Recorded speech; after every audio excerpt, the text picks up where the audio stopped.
7ವರೆಗೆ ತುಟಿ ಒಣಗತ್ತೆ ಏನು ಮಾಡೋಣ ಹಾಳು ಎಣ್ಣೆ ಚಟ ಬಿಡಬೇಕು ಕಮ್ಮಿ ಕುಡಿಯೋಣ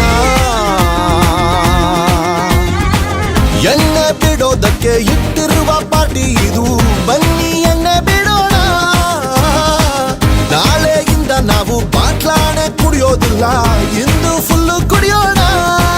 ಫ್ರೆಂಡ್ಸ್ ಎಲ್ಲ ಕೈ ಹಾಕಿ ಜೋಡಿಸ್ರೋ ಟೇಬಲ್ ಓಪನ್ ದ ಬಾಟಲ್ ಟಲ್ ಟಲ್ ಟಲ್ ಟಲ್ ಓಪನ್ ದ ಬಾಟಲ್ ಟಲ್ ಟಲ್ ಟಲ್ ಓಪನ್ ದ ಬಾಟಲ್ ಟಲ್